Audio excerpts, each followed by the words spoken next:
How's it going, everybody? It's another episode of Project Right-Hand Drive, and what makes this episode so exciting? This thing has some go.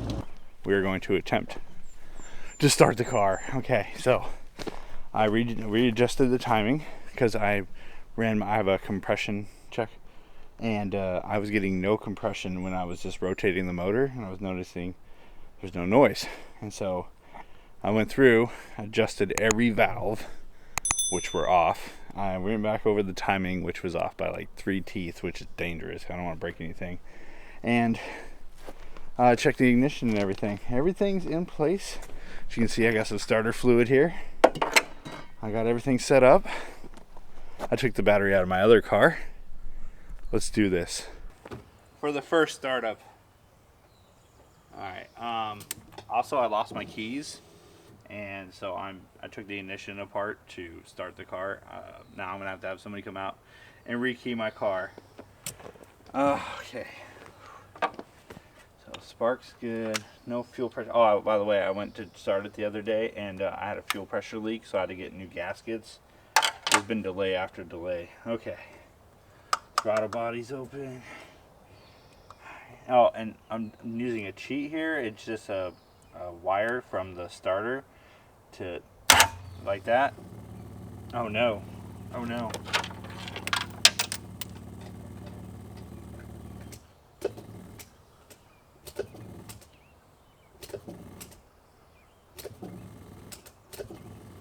Okay, well, I need a new main relay. Let's see.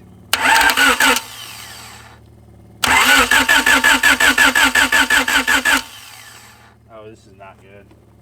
See, this problem project car is always something wrong. This item right here is the issue. As you can see, it's just 7 pins. It's a main relay for the fuel pump, and it's glitching, which means maybe if I beat it around a little bit, we can get it to work. Otherwise, I'm going to have to go to the store and buy one before we can start it, because it's not letting me. Well, that's the bummer part about project cars, is one little thing will set you back, or in my case, it's been a lot. The fuel injector gaskets on the very top of where the fuel injector and the rail sit, when I hooked everything up, when the fuel pump came on, it sprayed fuel everywhere. So that shut me down for a couple days as I was waiting for new gaskets to show up. And then, yeah, I've been kind of busy at work. But then, now we're on the fuel relay, which I'll get tomorrow for sure. I already found one at an O'Reilly's down the street. So, unfortunately, it's late. Like, I know that the sun is still out, but it's like 9 something right now, because the sun sets at like 10 o'clock now. Either way, I'm gonna head inside, take a shower, go to work tomorrow, and then drive that. Oh, I tried, that main relay won't work. I know. You were like, well, why don't you take the one out of that car? Not the same. I tried. It doesn't even turn the fuel pump on. I don't know. So, we'll see you guys tomorrow. I was completely wrong. The fuel relay out of that one would have worked if I would have known about the grounding issue. What's up, everybody? It's not the next day. It's been a week. A lot's come up in the last week. But I got my new fuel relay in, and I was like, oh, it's still not working. What is going on? And I found out that right here, as you can see this white wire right now, the thermostat housing ground is not working. And that's what's causing the clicking noise. And there was nothing wrong with any of the main relays. Luckily, I only spent $20 on a new one. It's a new part, though. I mean, it's in. And guess what? The car started. Yeah, I know I was going to try to record it as it happened, but I just was like, no way. It's as simple as it was that simple. But we're going to go ahead, roll the car out now. And I'm going to turn it on just to make sure. Yes, it's a little heavy, but I can still push it. All right. Okay. Well, we got got a new part here. I'm going to replace the coil inside the alternator here with that.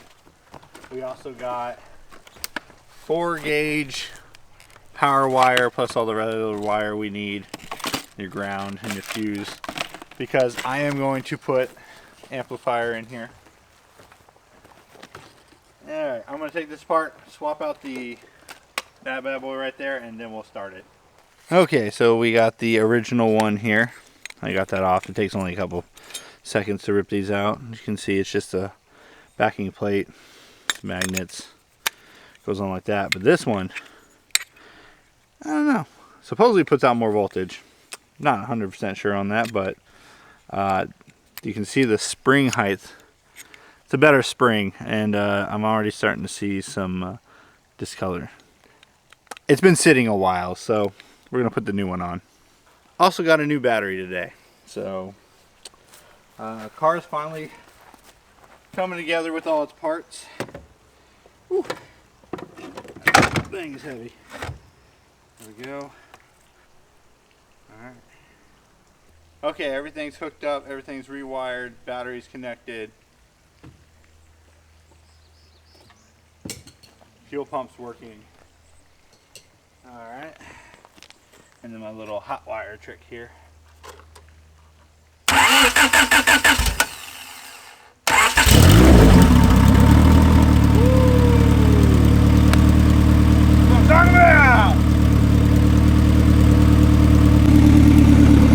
It is open header right now, so it's a little louder than it normally would be, but it's running. There's no weird ticking noises. It started up great. Check engine lights, we got none. Well, the ABS and traction control system lights are on because I gotta bleed the brakes and put more brake fluid in and everything, but whew, it sounds so good.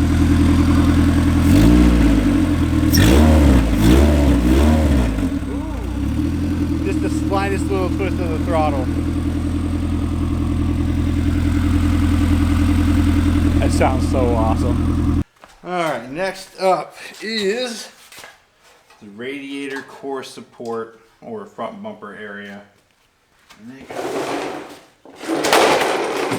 right into here. Let's see, something like that. Like that. Got some wires in there. There we go.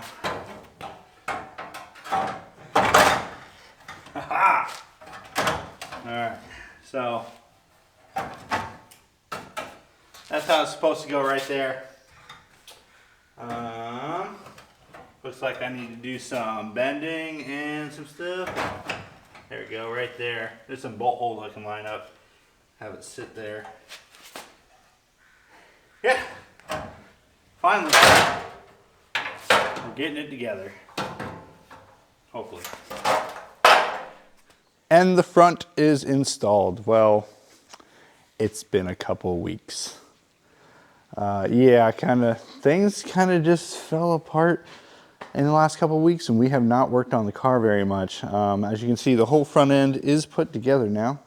So we do have the whole, yeah, besides the, what do you call that? The power steering pump's not put on there. Bled the clutch the other day. And let me show you guys something really cool. So I'm sitting in the car, the motor is running, the seat is installed, and you won't believe it, but we're driving. It is put together a little bit. There's a puppy in the yard. Oh yeah. There's no brakes. I just got the emergency brake right now, but check it out. We are driving now. This is so cool. Oh, I gotta pull the brake. But there's honestly no weight to the vehicle. It's super. The smile is unreal. By the way, oh my gosh, does this thing get moving? I put the. It's just really fast. Also, I'm using this today, so we're trying something new. It's a wireless microphone. So check this out. You want to know how low this car is? The mailbox is above the car. I mean, that's a. Yeah, the car's lowered. It's got suspension, and when we put some more weight in it, like a windshield and some doors, it's gonna weigh a little bit more. But oh, this is so cool. Like, let's go. Okay, it's in gear. It's open header right now, so it's a little louder than it normally would be. But I can feel it. Oh, look at that. Look at that, everybody. Oh, check it out. We are officially driving in the right-hand drive. That's right, we are back-ish. There's some work to do. I still need to bleed the brakes. Right now, if I press the brake pedal, I have no brakes. I'm 100% e-brake right now. So just real low speeds. But we're getting its movements. We're driving. I gotta put the trunk lid back in. But it's just nice to get back out. Maybe tighten the steering wheel bolt. This is such a bad idea. I love it. So currently in third gear, and when you punch it, this thing has some go. It's ready.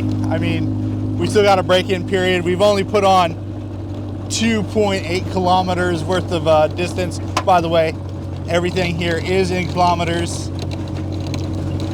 It is a car from Japan. I still haven't figured out the heater issue. This dirt road is horrible for this, but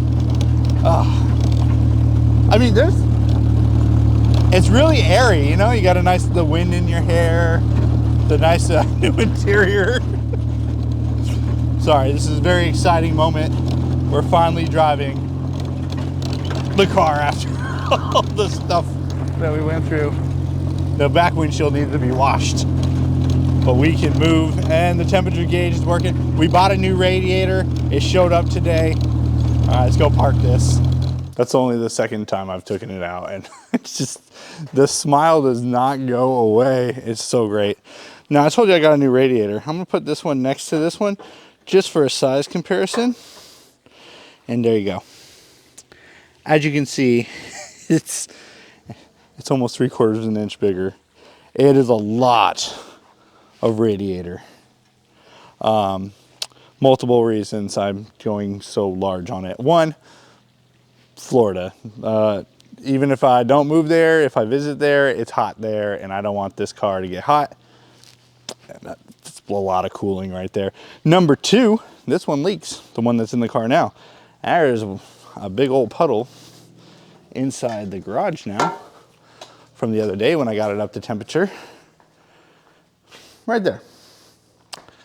So there's a leak in that radiator, and I don't want to overheat this motor. So we just bought a new radiator. I got a 3-core instead of a 2-core. Hand gestures there. And yeah, that's why I got a new one. Didn't realize how big it was gonna be. I mean, I'm not complaining. It's a lot of cooling. It's kind of overkill for Washington State, but I plan on doing road trips, and that is a lot of radiator fluid. Either way, still got to get the power steering pump put on. I still need to put the cover over the timing belt right there, and maybe put an intake mat. Yeah, stop running straight air, especially in the dusty road out there. Yeah, that's a lot of fun. You guys, too much. Take a break.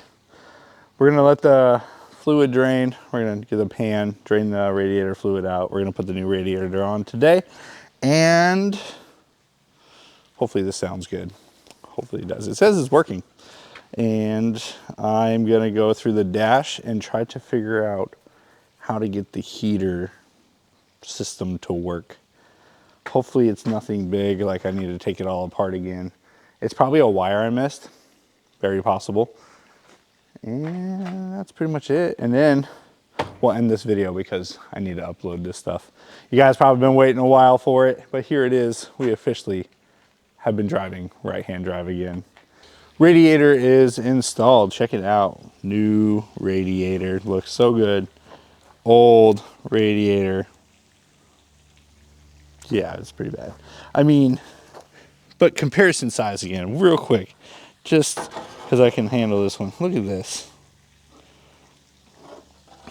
Yeah, that's a lot more. That's a lot more square footage. That is ability to be cooled off while driving. It's very important. I've had some hot cars before.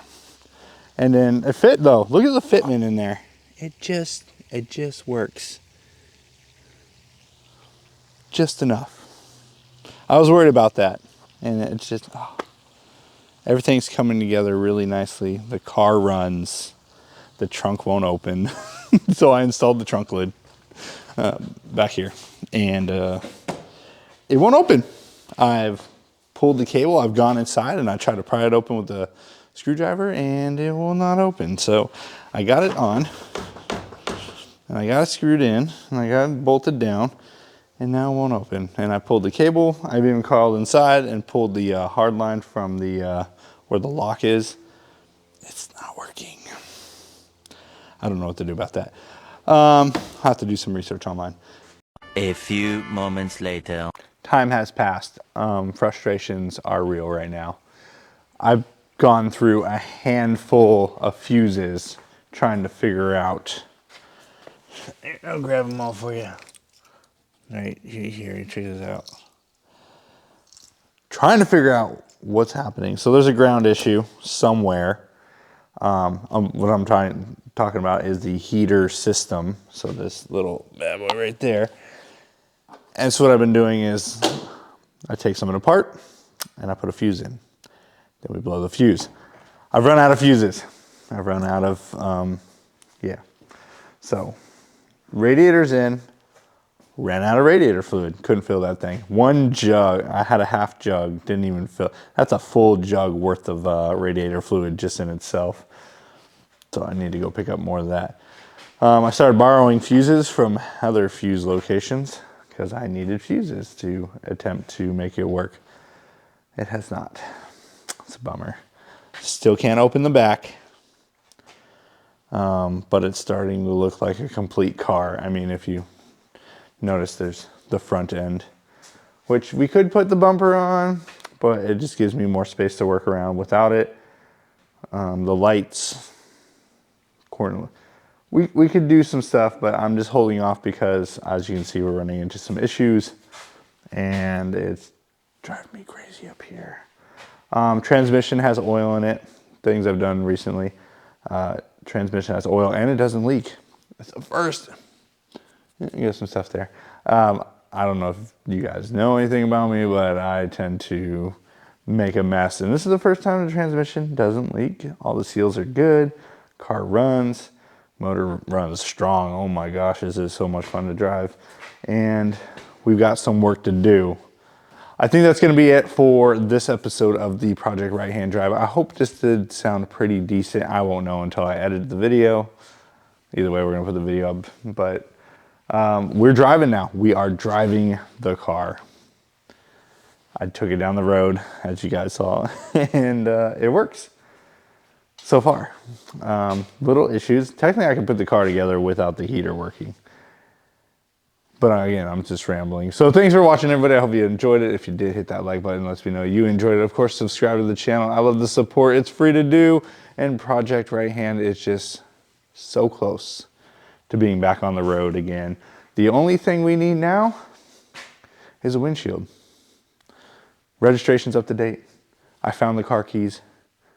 It's ready to roll.